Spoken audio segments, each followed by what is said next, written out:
Hey everybody, if you're new to the channel, my name is Dave. If you're not new to the channel, well then you know that my name is still Dave.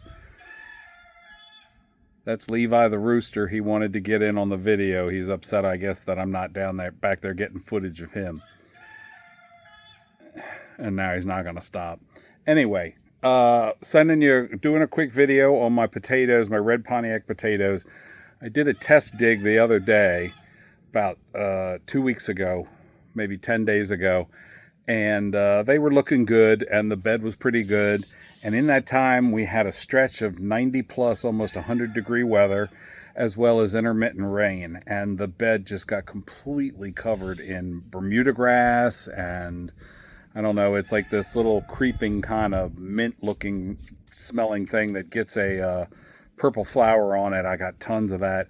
Anyway, runners all through it, and it was a hot mess trying to dig it. And I had said when I did the test dig that I was going to take you along for that dig, but I didn't.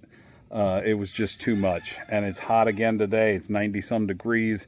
This is what 90 degrees with over 60% humidity does for you. Do you like my Rose of Sharon? That's one of the many that I have on the property. It kind of borders the edge of one edge of the garden.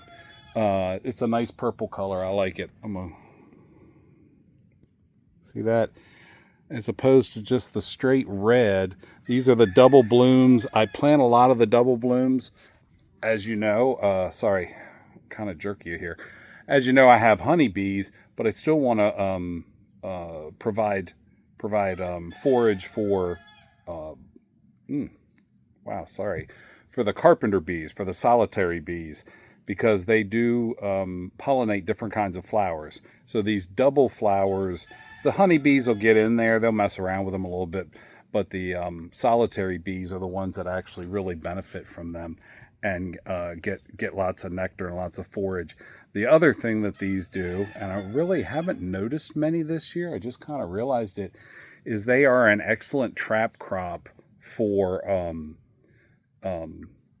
Japanese beetles. Japanese beetles tear the blooms up usually, but this year actually you can see, usually we're into Japanese beetles by now, end of June, and they're not doing bad at all. Not sure. We have a big dragonfly population, so they love to see the Japanese beetles come. Maybe they tore them up enough last year that we don't have too many left.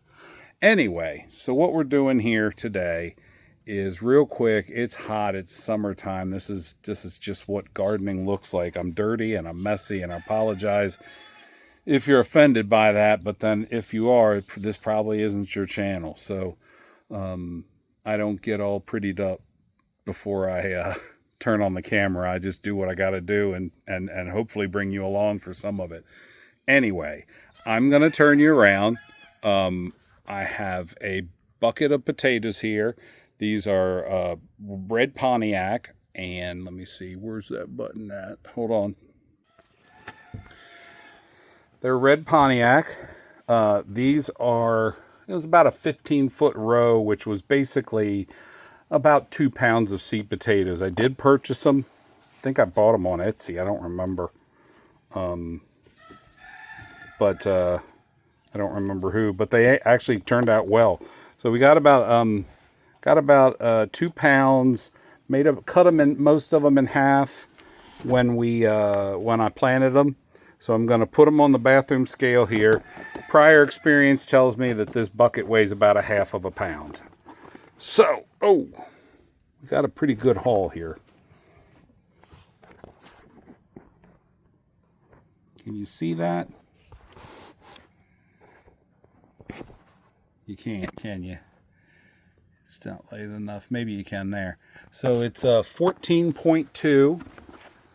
So if we were to, I'm going to turn you back around here. Ugh. So if we're to assume the bucket's still 1/2 pound, that's about 13 pounds of potatoes from 2 pounds of potatoes. It's not the best I've done, but it's not bad. I also seem to notice that red potatoes, I love the taste of red potatoes, and those little thin skin red potatoes are great for mashing or even broiling or whatever. but I do notice they don't seem to be as prolific as the whites. So I have some russets that last year I did not cure some of them properly, and they actually got soft. Threw them in the compost, forgot all about them. Well, this year my compost pile's going crazy with russet potatoes. So there's a little tip for you. Actually, my compost pile's going crazy with a lot of things. It's also got some sweet potatoes from I don't know where, and it's now got tomatoes sprouting in it and blooming. So I let them grow. I love a good volunteer. It's free. I mean, totally free, and it's a plant that showed that it can survive wherever you are, and I like that. So we got upcoming, I've still got the German butterball potatoes, which the beds are in much better shape, not nearly as overgrown, especially with that Bermuda grass. That Bermuda grass is just awful. If you're not familiar with it, it's got runners just like wire. It's almost impossible to deal with, and you pull it and pull it and pull it, and if you leave that much of that root still in the ground, which almost always happens, it'll grow back. And once you've got it, and there's just no getting rid of it. It's a nightmare. So the bed that I have anyway, I have German butterballs as well as I have the compost pile. We'll get in there and we'll do a dig on one of those. But I apologize. I said I'd do the red potatoes and it just didn't work out. I hope this video finds you doing well, doing something to be more independent and to make yourself a little less dependent on others or on a system that is most likely going to fail at some point in the future. So on that note, let me back up because I got to do the sales pitch. If you like what you see, please like, share, and subscribe. I've reached 1,000 viewers. That's amazing. I thank every one of you, 1,000 subscribers. I had no idea when I started this a couple years ago that many people would be interested at all, but here we are, and I really appreciate it. So if you like what you see, please jump in, subscribe. Videos come out hopefully more often than they have been. I've been running a little bit lax here. I'm going to try and get some more out, and like I said, I still want to do a potato dig and a garden tour. We've got sweet potatoes, we got tons of tomatoes. I started strawberries this year, and I'm going to really, I think, get into, sorry, I'm supposed to look at the camera and engage you.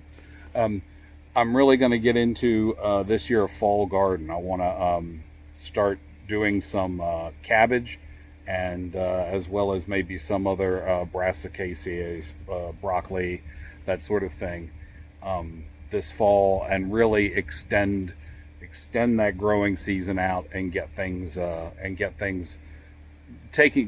making use of the beds and of what we have for as long as possible. So on that note, I'm starting to ramble. Stay safe, stay prepared, like, share, and subscribe, and I will see you on the next video. I appreciate every one of you so much. Thank you very much. Have a good day.